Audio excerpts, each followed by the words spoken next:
오늘 함께 하실 말씀은 출애굽기 33장 18절에서 19절 말씀입니다. 출애굽기 33장 18절에서 19절 말씀.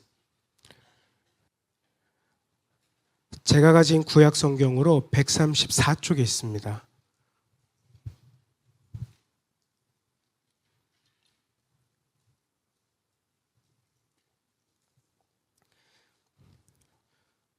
출애굽기 33장 18절에서 19절 말씀. 말씀이 짧기 때문에 저희 이 시간 다 같이 한 목소리로 합독하시겠습니다. 출애굽기 33장 18절에서 19절입니다. 모세가 이르되 원하건대 주의 영광을 내게 보이소서. 여호와께서 이르시되 내가 내 모든 선한 것을 내 앞으로 지나가게 하고 여호와의 이름을 내 앞에 선포하리라. 나는 은혜 베풀 자에게 은혜를 베풀고 긍휼히 여길 자에게 긍휼을 베푸느니라. 아멘. 그리고 이어서 오늘 본문이 두 개입니다. 시편 34편 8절 말씀입니다. 시편 34편 8절 말씀. 제가 가진 구약 성경으로 825쪽에 있습니다.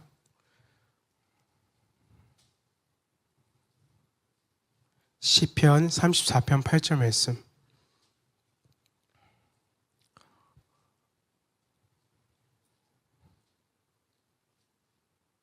네, 저희 함께 한 목소리를 읽으시겠습니다. 너희는 여호와의 선하심을 맛보아 알지어다. 그에게 피하는 자는 복이 있도다. 아멘. 할렐루야.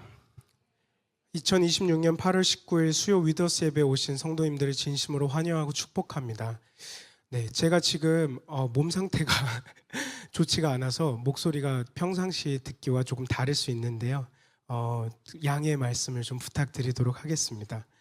오늘 좀 다소 충격적인 발언을 하나 하고 시작하려고 합니다. 좀 마음의 준비를 좀 부탁드리겠습니다. 준비되셨나요? 네. 저한테만 사실 충격적일 수 있습니다. 뭐냐면요. 저는 실패한 전도사입니다. 네. 이제 서로 민망해지는 순간이죠. 제가 다소 생략하고 말해서 이게 무슨 말인가 싶으실 텐데요. 저는 주어진 임무를 완수하는 데 있어서 실패한 전도사입니다.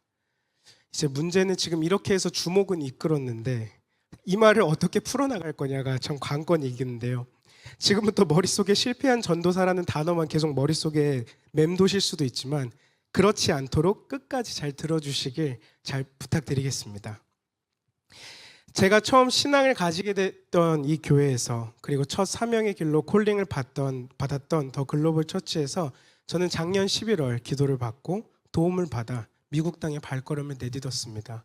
오늘은 저의 이야기를 대부분 이제 들려드릴 예정인데요. 당시 앞으로의 계획과 로드맵까지 쫙 만들어서 설명을 드렸고 입국에서부터 막혀서 그 다음 주에 다시 얼굴을 보게 될 수도 있으니 만약 그렇게 되면 어머 전도사님 하고 놀라지 마시고 마치 저번 주에도 봤었던 것처럼 인사해달라고 그러고 지나가달라고 부탁까지 드렸었는데요. 한국에 약 10개월 만에 오고 나니 정말 저번 주에 배웠던 것처럼 맞이해 주시는 성도님들도 계시고 정말 많은 분들께서 따뜻하고 환영하시며 맞이해 주셔서 얼마나 황송했었는지 모르겠습니다. 하지만 아무래도 그 황송한 마음의 일부분은 어쩔 수 없이 제 마음 한켠에 맴도는 어떤 이유든지 다 제쳐두고 주어진 임무를 완수하지 못했다는 마음 때문에 그럴 것 같습니다. 작년 11월 처음 뉴욕시 바로 옆에 있는 뉴저지 뉴욕 공항에 저와 제 가족은 도착했습니다. 대형 캐리어 약 6개와 유모차를 낑낑 끌어대며 저희 가족의 숙소에 도착하게 됐고 시차 적응에 대실패하여서 잠에 취해 있는 아들을 데리고 낮에는 마트를 전전하고 그리고 저는 핸드폰부터 개통한 다음에 계획한 일들을 처리하기 시작을 했습니다. 그런데요, 예비군 군목 신청에서부터 막혔습니다. 저는 한국에서 신학대학원을 간 이유가 우리 교회에서 조금 더 신앙생활하며 훈련을 받고 싶었고 가족들을 떠나기가 싫어서 그래서 이제 한국에서 신학대학원을 갔었는데 한국에서 신학대학원을 나왔다는 이유 때문에 이 학위와 제 자격을 보증해 줄 교단이 미국 내에 없는 것입니다. 미국 정부에서 인정해주는 교단은 아무래도 미국 내에 위치한 교단만 되다 보니까 아예 신청조차도 할 수가 없는 겁니다. 그 와중에 임시로 보증만을 해주는 기관이 있어서 비용을 지불하고 지원을 했는데 돌연 심사 중 여러 가지 이유를 들이대며 결국 어렵다고 판단을 하고는 지금까지 감감무소식입니다. 그리고 취업도 순탄치 않았습니다. 아직도 정확한 이유는 사실 하나님만 아시겠지만 전도사로 있으며 회사 생활을 하지 않았던 3년이라는 공백이 경력 단절이었고, 그리고 미국 회사들은 연말이 공휴일도 많고 사람들이 휴가를 대체적으로 쓰는 시즌입니다. 그래서 전체적으로 쉬어가는 상황이어서 그랬던 건지, 그렇게 제 사역 중에는 제가 정작 일자리에 관심이 전혀 없을 때는 연락 오던 회사들이 거짓말처럼 전부 다 침묵을 취하고 있었습니다. 어머, 어쩜 나 좋다고 할 때는 언제고 이렇게 변할 수 있어? 라는 그런 마음이 들었지만 별 수 없었어요. 어린이집을 다니지 않는 3세 아들과 그리고 미국에 처음 와보는 아내와 함께 하다 보니 낮에는 함께 시간을 보내고 숙소 근처에 밤늦게까지 운영하는 곳이 맥도날드밖에 없었습니다. 그래서 낮에는 같이 시간을 보내고 밤에 아이를 재우고 나서 맥도날드에 가서 취업 준비를 했었습니다. 아내가 아이를 봐줄 때는 큰 쇼핑몰에 가서 푸드코트에서 혹은 키즈 카페에 가서 준비해보기도 하고요. 이력서를 약 900군데 정도 보내보고 50개 정도 다른 버전의 이력서도 만들어 보았지만 끝끝내 별다른 소식은 들을 수가 없었습니다. 심지어 채용을 저 대신에 진행해주는 헤드헌터도 굉장히 의아해하더라고요. 너무 경쟁력 있는 사람인데 왜 소식이 없는지 모르겠다고요. 그리고 파트 사역을 찾는 것도 쉽지가 않았습니다. 아무 교회나 지원할 수 없으니까 그 교회에 대해 조사해보고 말씀도 듣고 결정을 하고 지원을 할 때가 되면 공고가 마감이 돼 있었고요. 어느 한 교회는 아는 분이 부목사님으로 계셔서 반가운 마음에 지원을 했는데 깜짝 놀라시면서 연락 와서 저한테 차 한잔 하자고 하시는 거예요. 그래서 이분도 제가 미국에서 회사에서 일할 때 다른 회사에 계신, 다른 기관에 계신 분으로 아는 분이어서 어찌 보면은 좀 의아함과 왜 차 한잔을 하자고 하실까 하는 그런 의아함과 또 한편으로는 부푼 기대를 가지고 가서 만났는데요. 저에게 대뜸 신앙 고백을 해보라고 하시는 거예요. 그리고 지원하게 된 계기를 말씀해 보라고 하십니다. 그래서 기분이 좀 이상했는데요. 차분히 정말 저의 인생 서사를 다 알려드렸습니다. 들으시더니 이분이 이렇게 말씀하시는 거예요. 만약 그냥 예수님은 뭐 구세주십니다. 그리고 사역할 교회를 찾다 보니 연락드렸습니다. 이 정도만 제가 대답을 했었더라면 당장 필요한 자리를 메우는데 전혀 부족함 없기 때문에 당장 뽑아주셨을 텐데 제 얘기를 듣고 나니 정말 사명이 있는 사람 같아서 우리 교회에 서슴지 않고 이렇게 초대를 못하겠다고 그렇게 말씀하셨습니다. 알고 보니 제가 지원했던 그 교회가 담임 목사님이 바뀌시면서 여러 어려움 가운데 놓여 있었고, 그렇다 보니 많이 뒤숭숭한 분위기에서 사역자가 고생하는 그런 환경이었다고 말씀하시더라고요. 그러면서 저에게 이렇게 말씀하셨습니다. 만약 전도사님이 일하던 그 회사에, 미국에서 일하던 그 회사에 본인이 아는 정말 좋은 사람을 추천해야 되는 일이 생긴다면 자신 있게 소개하실 수 있으시겠어요? 이렇게까지 말씀하시는 걸 듣고 처음에는 그냥 거절을 위해 예의상 하시는 말씀인가 보다라고 생각을 했는데 정말 진심처럼 느껴졌습니다. 게다가 저에게 자기도 어려운 처지지만 지금 사모님과 아들을 데리고 더 힘드실 테니 저녁 한 끼 먹으라면서 저에게는 큰 금액의 지폐를 쥐어주시더라고요. 그렇게 또 감사한 거절과 함께 무거운 마음을 가지고 돌아오던 게 생각이 납니다. 사역의 기회 또한 그런 식으로 한두 군데 다 거절당하던 상황이었습니다. 그리고 마지막으로는 정말 말도 안 되게 치솟된 환율이 정말 애석했습니다. 물가 때문에 제 예상과 달리 빠르게 재정의 압박이 들어오기 시작했고요. 출발하기 전에 주미 사모가 미국 생활 유튜브를 보면서 뉴욕에서 간단하게 베이글 하나에 커피 하나 먹는데 2만 원이 넘게 든다는데 그게 사실이에요? 이래서 저는 그런 거를 전혀 생각 못하고 그 유튜버들 다 거짓말하는 거야 이렇게 얘기를 했었는데 정말 환율과 세금과 팁 이런 거를 다 계산하고 나니까 2만 원이 넘는 금액을 내야 베이글과 커피 한 잔을 할 수 있더라고요. 그리고 저는 제 오래된 경험과 기억에 의존해서 그렇게 저만의 판단 기준을 가지고 있었는데 약 5년과 6년이라는 시간 동안 뉴욕이라는 곳은 정말 많이 변해 있었습니다. 뉴저지에서 뉴욕 거리가 과천에서 서울 넘어가는 거리인데 반드시 거쳐야 하는 다리가 한 군데는 있습니다. 그 중간에 허드슨 강이 흐르고 있거든요. 근데 그 곳을 한 번 넘어가는 톨비가 $23를 받습니다. 그래서 그 다리 하나 건너는데 가는데 한 10분 정도 걸리거든요. 차 한 바퀴 한 5분? 근데 약 32,000원 정도를 받는 거예요. 그래서 어딜 가든 다 유료 도로를 타야 되다 보니 10,000원을 아끼겠다고 무료 도로로 가다가 30분 거리를 1시간 걸려서 가보기도 하고, 정말 뉴욕 구경을 하면서도 도시락을 싸고 다니며 추운 뉴욕의 겨울을 지나고 있었습니다. 하지만 미처 알지 못했습니다. 제가 생각지 못했던, 제 생각과 다르던 하나님이 이끄심이 있을 거라고요. 먼저 둘째 아이의 소식을 접하게 됩니다. 그런데 하나 큰 문제가 있었는데요. 바로 의료보험이었습니다. 미국은 앰뷸런스, 구급차를 한 번만 타도 기본 1,400불부터 시작합니다. 약 200만 원 가량 되는데요. 여기서 치료를 하나 할 때마다 그것이 마치 자동차에 옵션을 추가하듯 더 플러스로 붙게 되는 것입니다. 그리고 택시미터처럼 기본 거리를 추가하면 또 거리당 붙는 수당이 생깁니다. 제가 이전에도 나누었는데 저와 같이 룸메이트를 하던 한 지인은 물론 본인이 되게 잘못한 건데요. 무단횡단을 하다가 차에 한번 치인 거예요. 그리고 다리를 부여잡고 막 나뒹굴면서 다리를 부여잡고는 첫 번째 자기에게 다가온 사람한테 이렇게 얘기했답니다. Please no ambulance. Please no ambulance. 제발 구급차를 부르지 말아주세요. 그 정도로 심각합니다. 초음파를 비급여로 받아보려고 했더니 100만 원을 달라고 하는 거예요.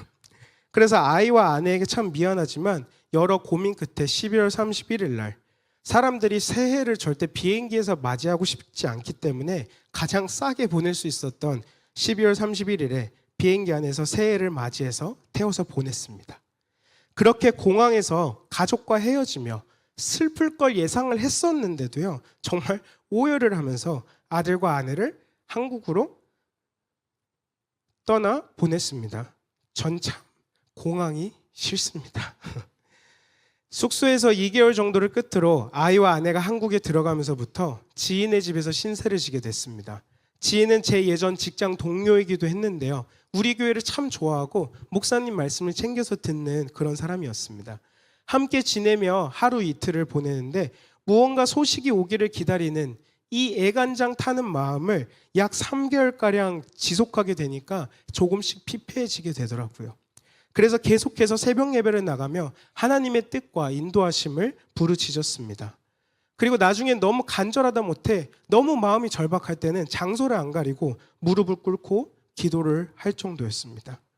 오늘 본문 말씀을 보면 어느 한 간절한 인물의 기도를 또한 우리가 살펴볼 수 있는데요.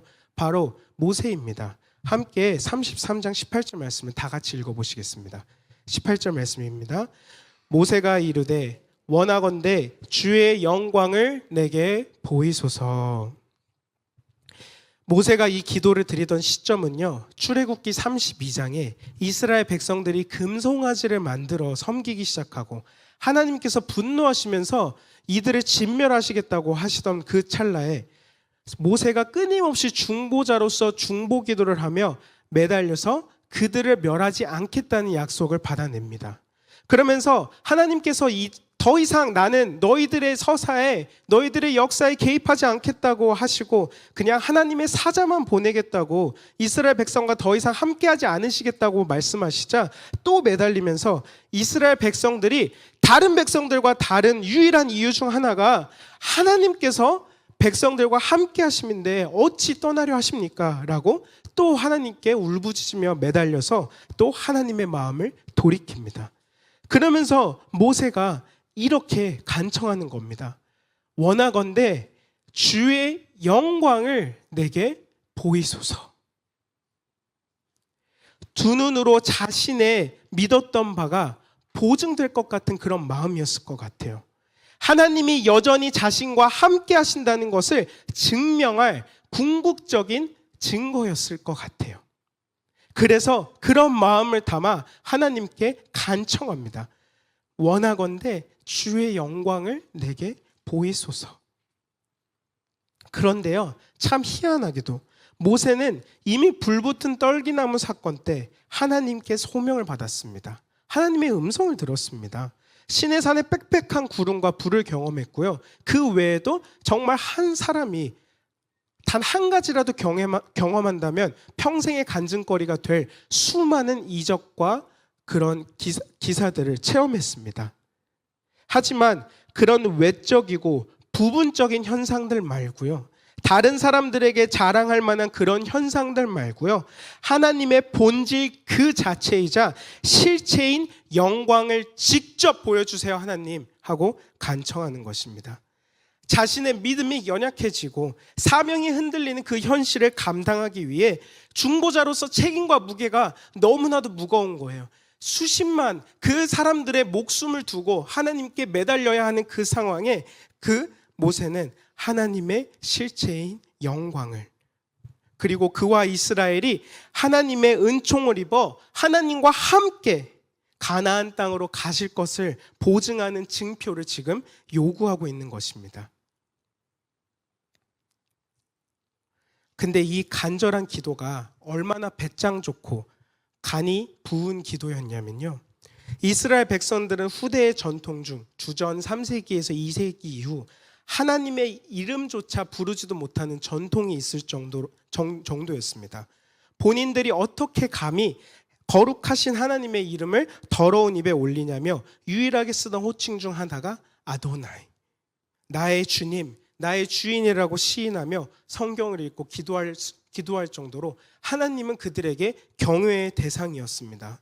그렇게 두려워하는 하나님에게 실제 모습을 보여주세요라고 얘기하는 것, 절 죽여주세요 하나님이라고 얘기하는 것과 같습니다. 우리가 주일 설교 말씀을 통해서도 이번에 들었습니다. 하나님의 음성을 육성으로 들으려고 하는 그 행위 자체가 말이 안 되고 어찌 보면 교만한 마음일 수도 있다고요. 그런데요, 이렇게 성경 내 절박하게 간구하는 사람들의 특징을 보니까요, 한 가지 공통된 특징이 있었는데요, 바로 그것이 하나님께 솔직한 간절함이 있다는 것입니다. 그래서 오늘 첫 번째 대지가 하나님께 솔직한 간절함입니다. 죽음의 위협으로부터 도망치고, 그리고 그만 지치고 지칠 대로 지쳐서 절 차라리 죽여주세요 하고 얘기하던 엘리야의 모습에서도, 가족과 모든 재산을 다 잃고 믿었던 친구들마저도 자신을 저주하고 정죄하던 그 친구들의 모습을 보며 내가 스월이 내 집이 되기를 희망하며 내 침상을 흑암에 펴놓는다고 고백하던 그 욥의 모습 속에서도, 그리고 오늘 본문에 하나님의 영광을 보여주세요라고 외치던 그 모세의 모습 속에서도 공통적으로 관찰할 수 있는 것 한 가지가요, 이들은 모두 하나님께 간절했다는 것입니다. 그리고 그냥 간절한 게 아니라요, 솔직하게 간절했습니다. 사실 간절하다는 것 자체가 어느 정도의 솔직함을 기반으로 한다는 것, 전제를 두기는 하지만요, 정말 간절하면요, 정말 간절하면 나의 체면도, 나의 생각도, 나의 그 무엇도 중요하지 않고 오직 바라는 바 그 한 가지를 위해 매달리게 되는 것이 사람의 본성입니다. 그런데 그들이 솔직하게 간절할 수 있었던 그 이유는 딱 한 가지입니다. 하나님과의 두터운 관계가 있었습니다. 그리고 하나님과의 두터운 관계가 있었다는 것은요, 이들이 정말 절박한 상황이고 삶을 포기하고 싶은 그런 상황 속에서도 그들은 하나님을 떠나지 않았다는 거예요. 하나님 안에서 거하며 계속해서 간구했다는 사실이 있다는 것입니다. 하나님의 영광을 보여달라는 것은 어찌 보면 더 깊은 차원의 간구입니다. 지금까지 하나님의 음성을 들었고요, 하나님의 계시를 받았고요, 제가 십계명 받아서 그 돌판에 적기도 했지만 그 모든 것을 다 떠나서 이미 하나님께서 이스라엘 백성을 멸하지 않기로 약속을 하셨음에도 불구하고 그 하나님을 떠나지 않고 하나님 안에 거하면서 계속해서 더 깊은 단계의 상황으로 간구했다는 것입니다. 그렇게 하나님의 영광을 보여달라는 것은 더 깊은 차원의 간구입니다. 이미 하나님께서 약속하셨음에도요. 그 사실을 나타내는 구절이 바로 출애굽기 33장 11절, 바로 상반절인데요, 함께 한 목소리로 읽으시겠습니다.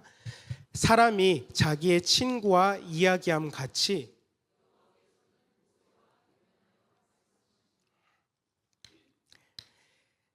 사람이 자기의 친구와 이야기함 같이 하나님께서는 모세와 대면하시며 말씀하셨다고 되어 있습니다. 당연히 우리가 교회에서 무엇을 맡고 있는지, 어떤 역할을 하고 있는지, 어떤 분야를 섬기는지, 그리고 교회에서 얼마나 시간을 보내는지가 우리가 하나님과 가지고 있는 관계성을 객관적으로 나타내는 지표는 절대 아닙니다. 하지만 반대로 하나님과 친밀한 관계를 누리시는 분들 치고 설렁설렁 신앙생활 하시는 분들은 안 계시다는 것 또한 사실입니다. 그리고 확실합니다. 왜냐하면요, 하나님과의 두터운 관계성이 있기 때문에 그분들은 삶의 많은 비중을 하나님께 치우치려고 노력을 하시거든요. 관계가 있다는 것은 그 관계가 내 삶에 얼마나 큰 비중을 차지하냐에 달려 있습니다.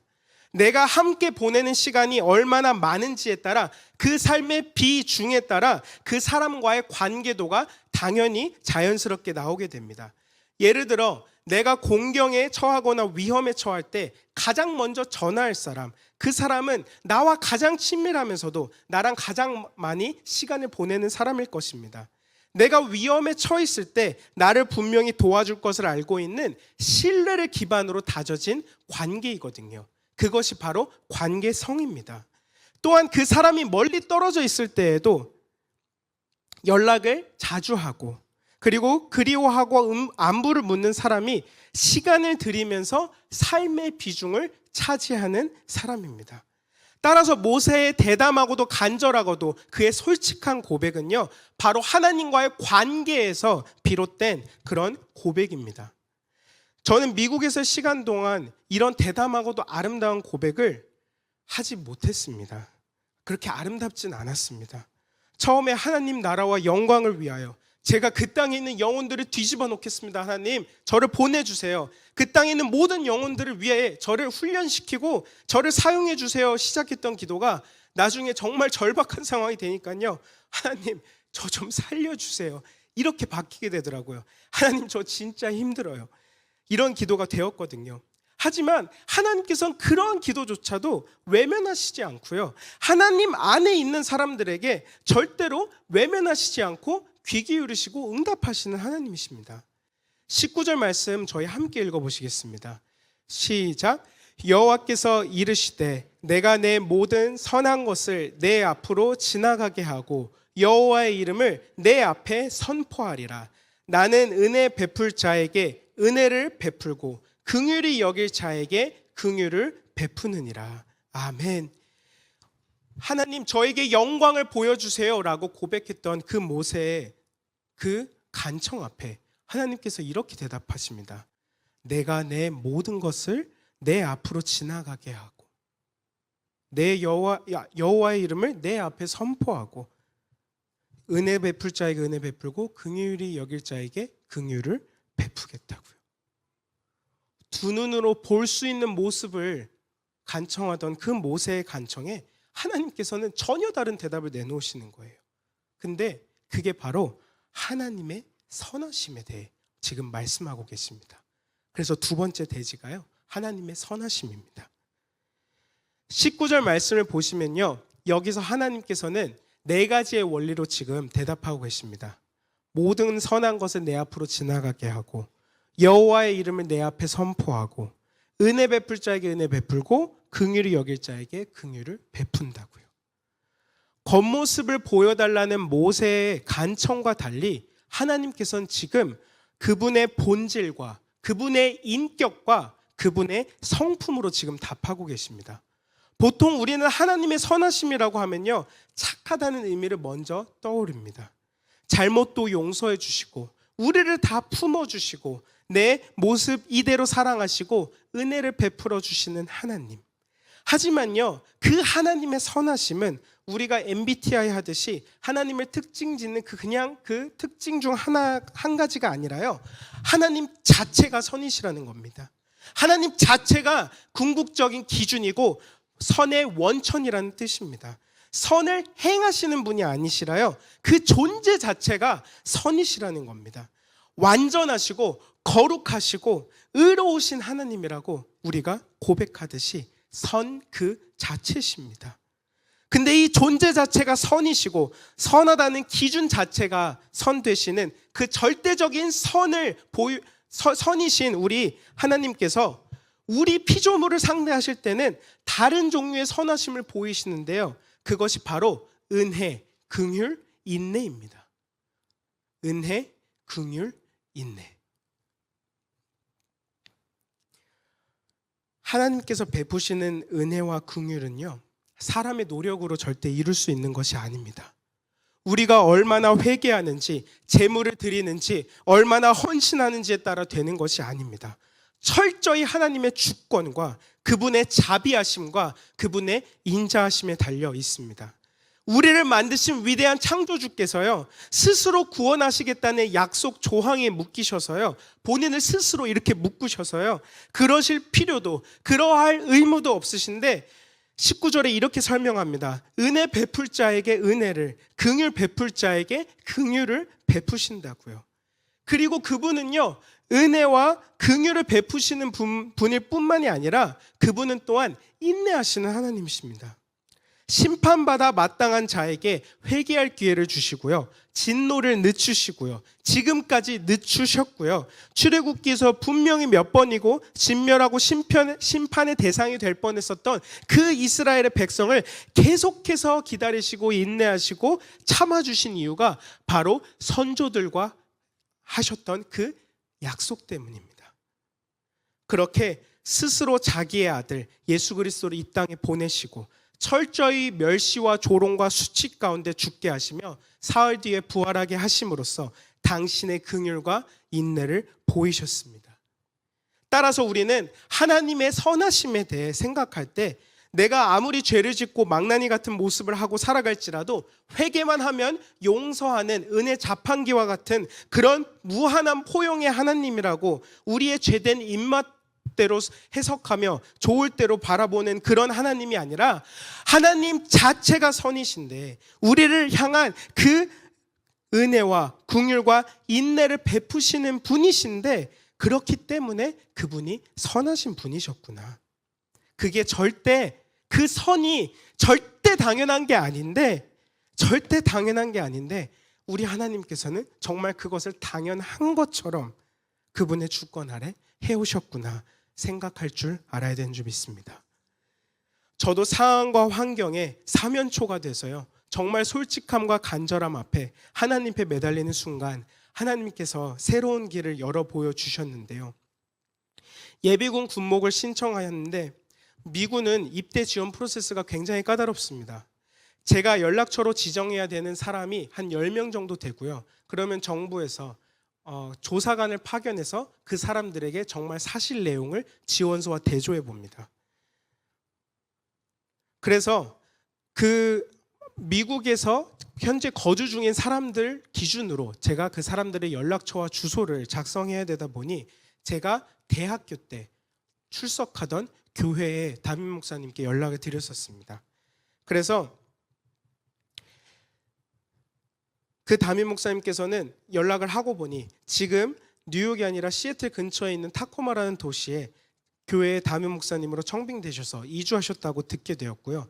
제 사정을 들으시더니 그러지 말고 우리 교회에 어린이 담당 사역자가 없는데 와보지 않겠냐고 하시는 겁니다.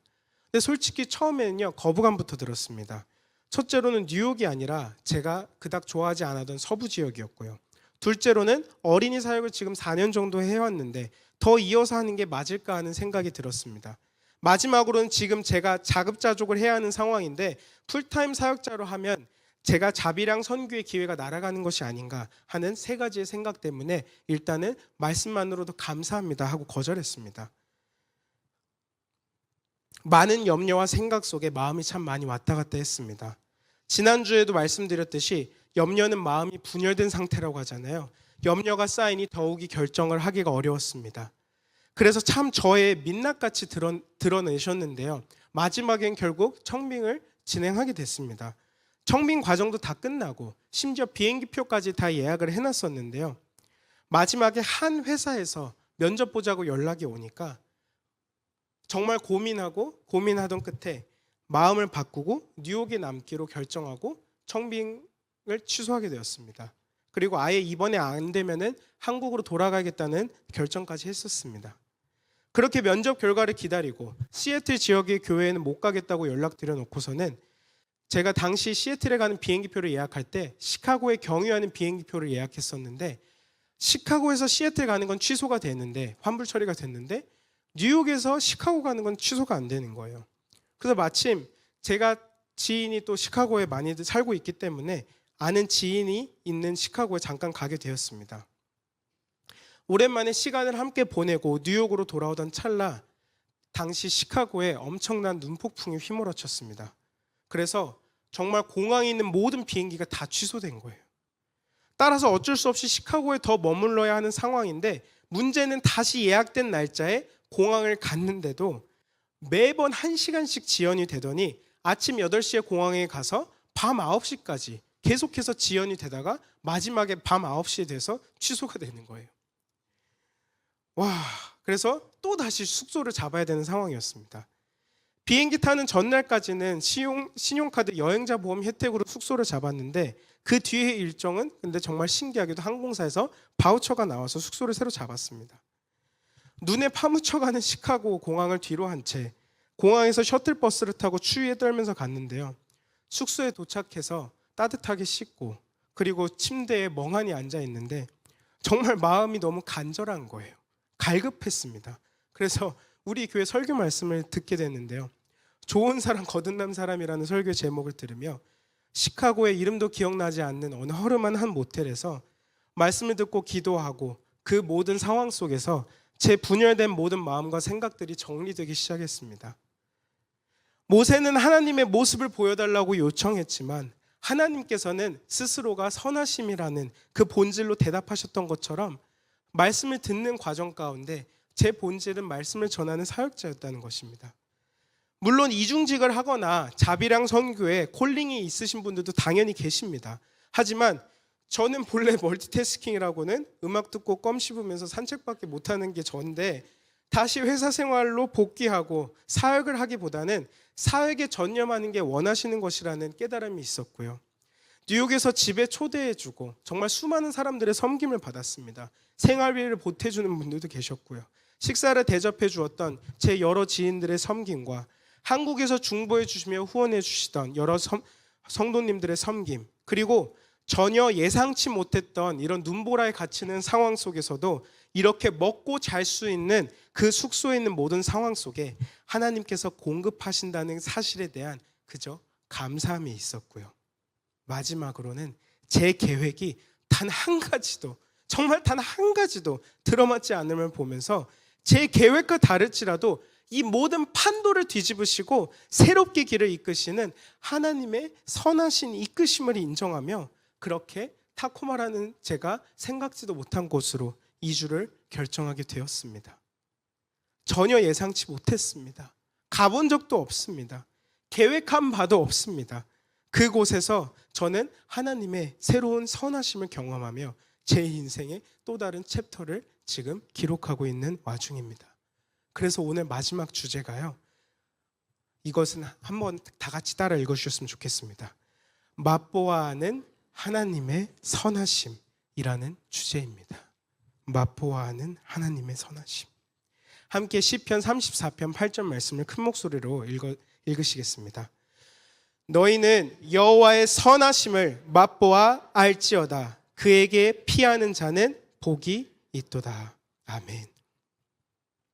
시편 34편의 표지어를 보면요, 이렇게 기록되어 있습니다. 다윗이 아비멜렉 앞에서 미친 척하다가 쫓겨나서 지은 시. 성경을 보시면 나와 있을 겁니다.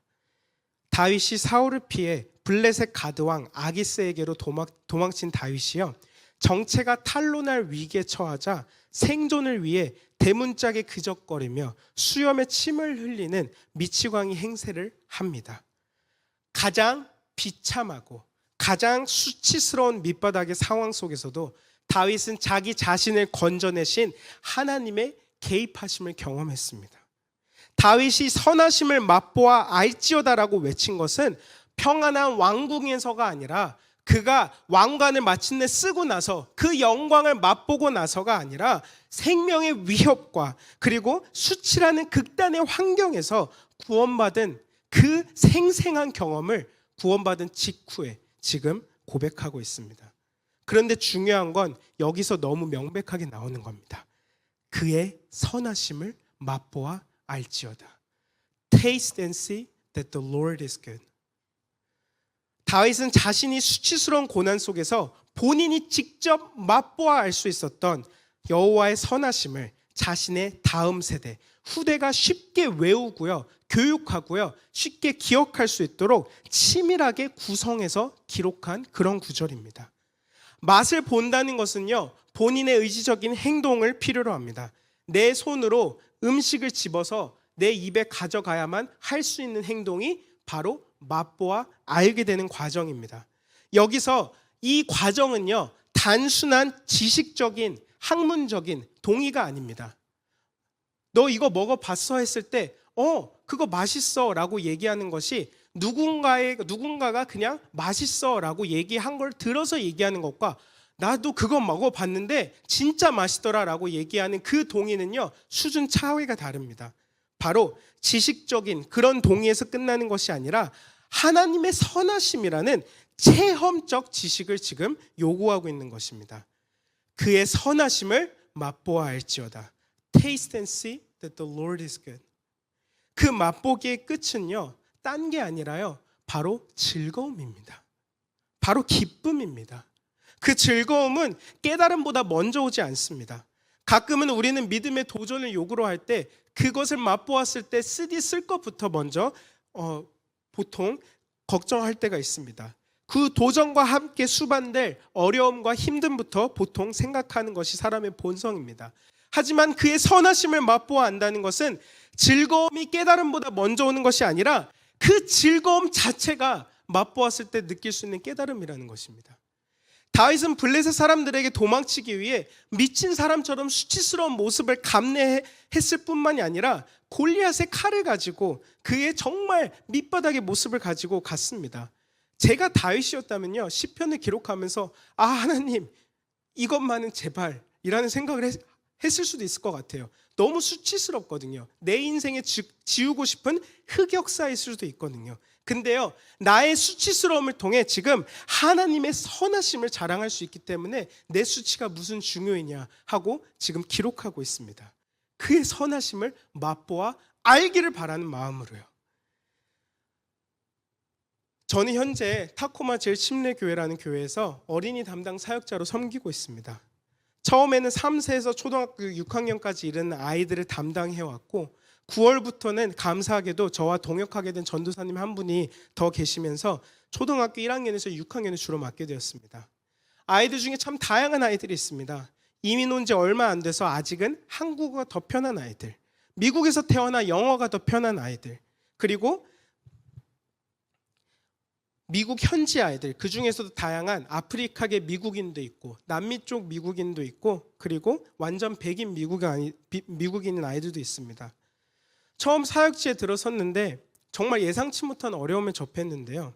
제가 영어로 학교도 다녀보고 일도 해봤는데 사역은 한 번도 안 해봤더라고요. 영어 설교의 경험이 많이 부족한 와중에 저의 전임자는 영어가 더 편한 교포였습니다. 모두가 너무 사랑하는 사역자셨고요. 어쩔 수 없이 계속해서 비교선상에 오를 수밖에 없는 그런 존재였습니다. 첫 주에 제가 설교를 마치고 선생님들과 전임 사역자분께 함께 식사하러 갔는데 선생님 중 한 분이 고등학생인 교사가 있었습니다. 근데 제가 한번 선생님도 돌아가면서 저에게 바라는 점, 기대하는 점 나눠주세요라고 얘기했더니 절 보면서 이렇게 얘기하는 거예요. 애들이 전에 비해 설교 때 집중을 잘 못하는 것 같은데 그게 누구 때문인 것 같으세요? 이렇게 저한테 얘기를 하는 거예요. 근데 너무 당황스러워서 어머 그랬군요. 솔직한 나눔에 감사해요. 우린 앞으로도 이런 나눔이 많이 필요합니다. 잘 염두하겠습니다라고 쿨한 척을 했는데 정말 가슴이 쿵쾅쿵쾅 뛰는 거예요. 한편으로는 제 부족함이 드러나서 수치스러우면서도 한편으로는 이 어금니를 꽉 깨물고 넌 정말 한국이 아니라 미국에서 만나서 정말 다행이다 이렇게 생각을 하겠어요. 다행인 줄 알아 이렇게 혈기로운 마인드도 생각을 했습니다. 근데 감사하게도요, 얘기를 듣고 나서 정말 그 선생님이 예배당에 있다가 눈을 맞추실 때마다 심장이 쿵쾅 뛰어서 원고가 눈에 안 보이는 상황도 생기더라고요. 근데 그때 본질적으로 다시 한번 생각을 하게 되는 거예요. 아이들이 들리는 설교를 해야 되겠구나. 그러면서 처음부터 다시 시작했습니다. 가나다를 다시 처음부터 배우듯 정말 설교를 처음 할 때 이 아이들이 이거를 들을 수 있을 것인가 정말 고민하면서 원고를 준비했던 그 마음의 그 원점을 다시 한번 돌이키면서 그렇게 처음부터 다시 배우기 시작을 했어요. 그리고 여기서는 제가 지금까지 이름을 외우는 게 한 번도 어려운 적이 없었는데요. 여기는 성도님들 이름이 굉장히 깁니다. 왜냐면요, 지역 자체가 7, 80년도에 국제 결혼을 하셨던 그 성도님들이 오셔서 미국에는 근처에 엄청 큰 군부대가 하나 있습니다. 근데 그 군부대 지역에 살게 되면서 한인 사회가 조성된 그런 곳입니다. 그리고 미국은 남편성을 따라가다 보니까 뭐 예를 들어서 예를 들어드리자면 제환 슈나이더 아니면 뭐 제환 피터슨 이런 이름들이 가득합니다. 그러니까 이름 외우기가 너무 어려운 거예요. 그런데다가 아이들도 이름이 다 2개씩 있습니다. 특히 한국 아이들은 영어 이름 하나, 한국 이름 하나. 그래서 저는 분명히 인수인계 받기로 이 아이 이름이 다니엘이라는 이름을 알고 있었는데, 그래서 저는 지금까지 데니얼이라고 불렀는데 갑자기 한국인 부모님이 오셔서 어머 저 재환이 엄마예요 이렇게 말씀을 하시면은 얼어붙었다가 어머 재환이 어머님이셨구나 하고 아는 척을 해야 되는 상황이 되는 거예요. 눈치가 빠르신 부모님은 제가 당황해 하시면은 저 데니얼 엄마예요, 뭐 다니엘 엄마예요라고 덧붙이기도 하시는데요. 이거 방송 나가도 되려나요? 정말 그런 어려움도 있었고요. 마지막으로는 제가 첫 해 시작하고 업무가 파악되기도 전에 약 400명 규모의 사람이 모이고 마지막 날에는 부모님까지 초청해서 약 500명까지 모이는 성경학교를 총괄해야 되는 그런 경험이 있었습니다. 그중 봉사자분이 130명인데 이분들 중에는 또 한국 분들도 계시고 미국 현지 성도님들도 계시고 유학생 성도님들, 이민자 성도님들도 계십니다. 근데 다 각기 다른 문화권에서 오셨습니다. 근데 한 130명 정도 되는 봉사자분들을 이끌면서 기획, 준비, 운영을 다 해야 되는 거예요. 전혀 관계가 없습니다. 처음 본 사람한테 부탁을 해야 됩니다. 그리고 그 임무를 맡겨야 됩니다. 이 지시해야 되는 몹시 불편한 상황. 저는 혼자 있을 때 소심해서 식당에서 반찬도 더 달라고 잘 얘기를 안 하는데 머리카락이 나와도 그냥 버리고 먹습니다, 저는. 근데 그런 저에게 이 상황이 너무 도전이 되고 은혜가 넘치는 상황이었습니다.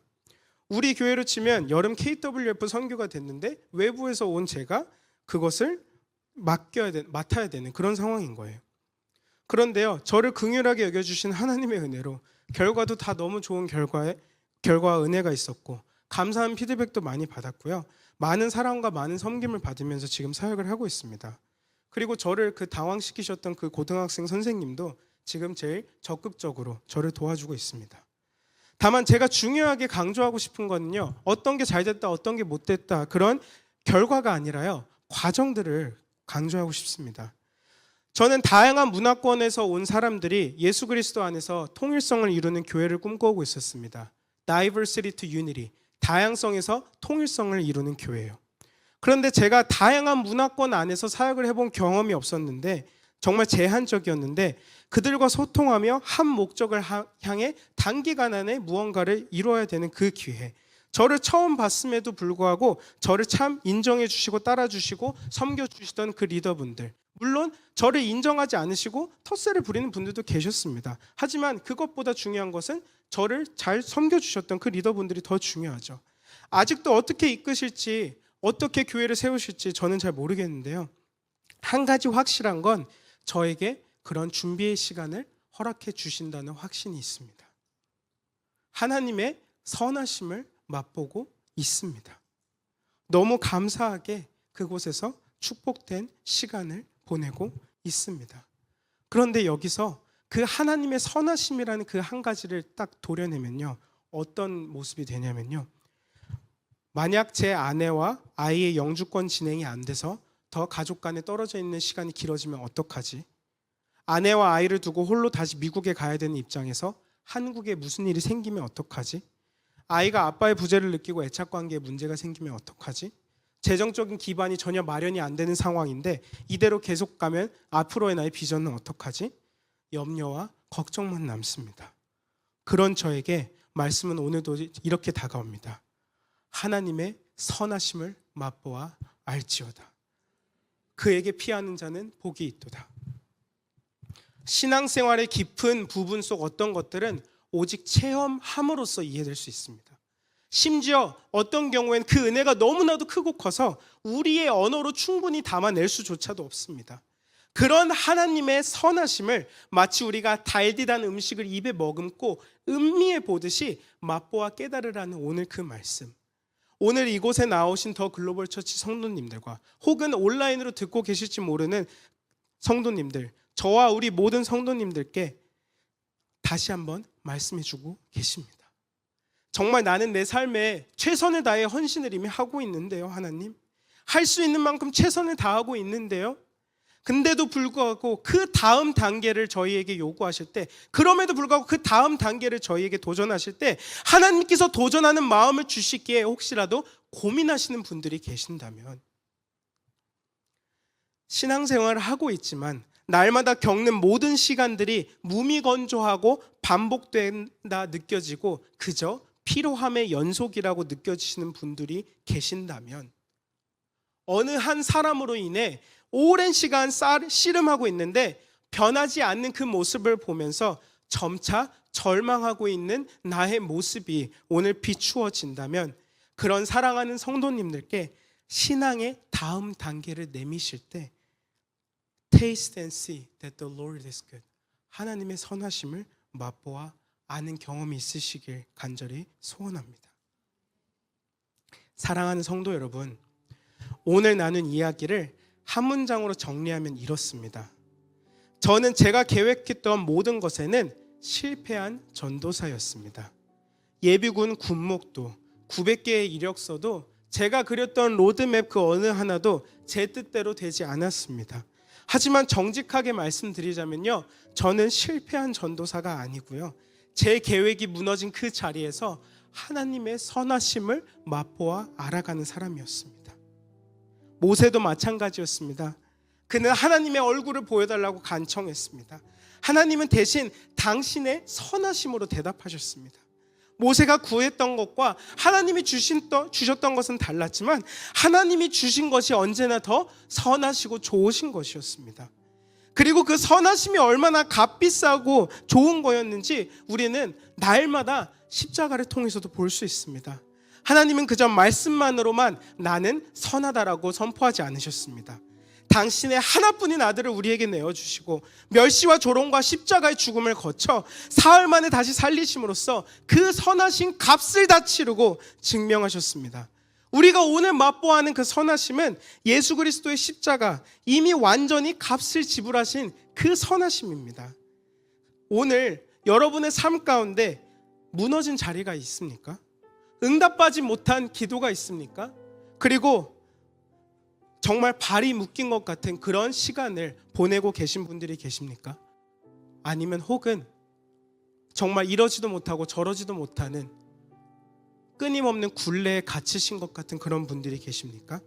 그 자리에서 하나님께 정직하게 간절하게 나아가시길 간절히 권면드립니다. 그리고 여러분들이 구했던 것과는 다를지라도 그 자리에서 하나님이 어떻게 나를 선하시게 이끄시고 계신지 그 본질 자체를 맛보시는 우리 성도님들 되시길 간절히 기도하고 기대하고 소원합니다. 이 시간 함께 찬양 고백하고 기도하겠습니다. 우리 선하신 하나님을 찬양하길 원합니다. 그분의 위대하심을 선포하길 원합니다. 하나님의 선하심을 함께 찬양하면서 이 시간 솔직한 간절함으로 기도하며 나아가길 원합니다. 하나님, 당신의 선하심을 찬양합니다. 하나님, 당신을 높이길 원합니다. 저의 생각과 다를지라도 당신의 선은 그 자체만으로 충분합니다. 함께 고백하시겠습니다. 눈을 들어 주를 보라. 주의 영광을 보라. 눈을 들어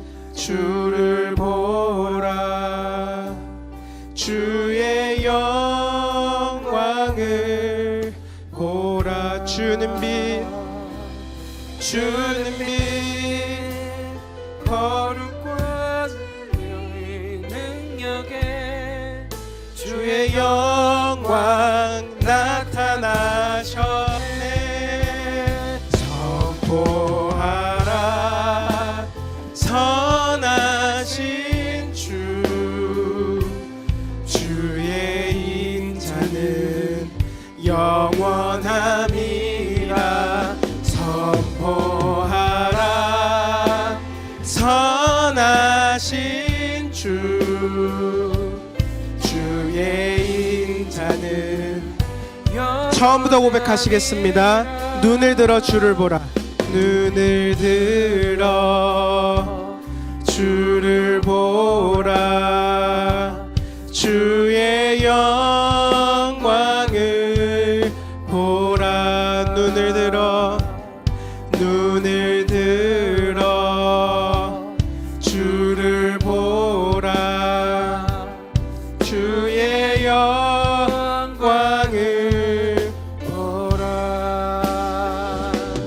주는 빛 거룩과 진리 능력에 주의 영광 나타나셔. 선포하라 선하신 주의 인자는 영원함이라. 선포하라 선하신 주의 인자. 우리 두 눈을 감고 의미하며 찬양하시겠습니다. 선포하라 선하신 맛보아 알지어다. 주의 인자는 영원함이라. 선포하라 선하신 주의 인자는 영원함이라. 이 시간 함께 기도하시겠습니다. 하나님, 이 시간 당신 앞에 솔직함과 간절함으로 나아갑니다. 하나님, 제가 이해하지 못했던 것들, 하나님, 제가 반복적으로 짓고 있지만 계속해서 깨닫지 못했던 죄들, 하나님, 이 시간 돌이켜야 할 것들, 하나님, 이 시간 다시 한번 주님의 선하심을 간구해야 될 것들, 그 모든 것들을 정직함으로 솔직하게 주님 앞에 되뇌이며 간절하게 고백하시겠습니다. 그럴 때 하나님, 저 정말 하나님의 선하심을 맛보아 알기를 원합니다. 하나님, 이 시간 당신의 선하심에 그 정의를 배웠습니다. 당신의 선 그 자체요 은혜와 긍휼과 인내 하나님이십니다. 그것을 당연하게 여겨서도 안 되고, 하나님, 이 시간 우리에게 말씀의 반응을 요구하실 때 이 시간 반응하며 회개함으로 찬양함으로 결단함으로 주님 앞에 다시 한번 나아가기 원합니다. 하나님, 이 시간 당신의 선하심을 맛보아 알게 하여 주시옵소서라고 이 시간 다 같이 주님의 이름 한번 부르고 전심으로 함심으로 기도하시겠습니다. 주여, 너희는 여호와의 선하심을 맛보아 알지어다. 너희는 여호와의 선하심을 맛보아 알지어다. Taste and see that the Lord is good. 하나님, 이 시간 정말로 맛보길 원합니다. 하나님, 이 시간 정말로 제 모습, 정말 그 모습 그대로, 그 밑바닥의 모습 그대로 주님 앞에 철저히 회개하고 돌이키길 원합니다. 다시는 같은 실수하기 싫습니다. 다시는 주님 앞에 똑같은 실수하기 싫습니다. 하나님, 저의 반복되는 일상 속에 하나님의 선하심을 알길 원합니다. 하나님, 미천한 우리의 모습을 불쌍히 여겨 주시옵소서. 하나님, 그럴 때 당신의 선하심을 맛보아 알며 다시 한번 나아가길 원합니다. 성령이여, 우리의 마음을 말씀을 통하여 이 시간 마음의 움직임을 통하여 조명하여 주옵시며 다시 한번 성령에 의하여 견인되는 삶으로 나아가게 허락하여 주시옵소서. Taste and see that the Lord is good. Taste and see that the Lord is good. 너희는 여호와의 선하심을 맛보아 알지어다. 하나님, 주님께서 말씀하셨습니다. 그 선하심을 체험해야 합니다. 그 선하심을 체험해야 됩니다. 하나님께서 도전하실 때 우리는 체험함으로 나아가야 할 줄 믿습니다. 하나님 이 시간 말씀하여 주시옵소서. 하나님 이 시간 우리의 마음을 만져주시옵소서. 하나님 이 시간 주님께서 알려주실 때 정말 주님의 그 선하심 가운데로 나아가게 허락하여 주시옵소서. 주님, 지친 자들이 있습니까? 마음을 회복하시고 새롭게 하여 주시옵소서. 하나님, 정말로 간절한 사람들이 있습니까? 그 갈급함과 간절함을 들으시고 기도의 응답을 허락하여 주시옵소서. 하나님, 정말 돌이킬 죄가 있습니까? 주님 앞에 철저히 깨달음으로 다시 한번 돌이킴으로 결단함으로 나아가게 허락하여 주시옵소서. 하나님 이 시간 주님께서 말씀하시고 보여주실 때 정말로 나아가게 허락하여 주시옵소서.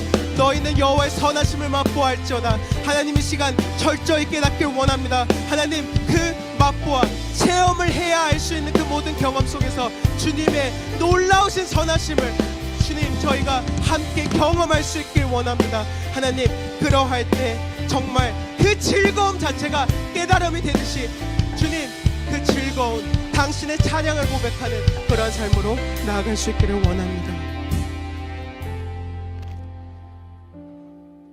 선하신 주님,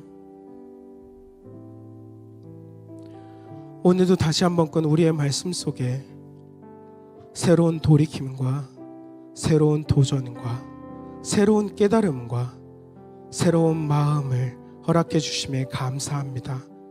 주님의 선하심을 찬양합니다. 주님의 선하심을 맛보아 알게 하심에 찬양합니다. 그 선하심을 맛보아 알기 때문에 지금 이 자리에 나와 있음을 고백합니다. 정말 그럴 자격 없었던 저희였음에도, 정말 철저한 죄인이었던 저희였음에도 주님께서 이 자리에 나오게 허락하셨습니다. 이 시간 주님께서 저희에게 도전하실 때 맛보아 알 수 있는 그 믿음의 반응을, 말씀의 반응을 허락하여 주옵시고, 이 교회를 세워가는 데 있어서 필요한 영역들이 있다면 주님 새롭게 채워주시옵소서. 하나님, 정말 하나님의 선하심을 맛보아 알며 즐거움으로 우리의 삶을 이어갈 수 있는 우리가 될 수 있길 간절히 원합니다. 그 선하심을 정말 음미하면서 우리가 철저히 깨닫고 즐거움으로 찬양과 감사의 고백을 하며 하나님께로 나아갈 수 있길 원합니다. 하나님, 정말 하나님의 선하심을 맛보아 알기를 간절히 간구합니다. 날마다 새로워지길 원합니다. 우리의 기준대로 하나님의 말씀을 곡히 해석하고, 우리의 기준대로 하나님의 은혜를 당연시 여기고, 우리의 기준대로 계속해서 세상의 모든 상황과 환경을 판단하는 것이 아니라 그 모든 것을 아우르시는, 모든 변수를 아우르시는 당신의 놀라우심 앞에 기쁨의 탄성을 지르게 하여 주시옵소서. 하나님, 다시 한번 고백합니다. 주님의 선하심을 맛보아 알게 하여 주시옵소서. 우리 돌아가는 우리 모든 성도님들의 발걸음 속에 그 선하심을 맛보아 알게 된 성도님들의 가벼운 발걸음이 있게 허락하여 주시옵소서. 그리고 당장 다가온 우리의 내일이 정말로 새롭게 되게 허락하여 주시옵소서. 감사드리오며 모든 말씀 좋으신 예수 그리스도 이름으로 간절히 기도드립니다. 아멘.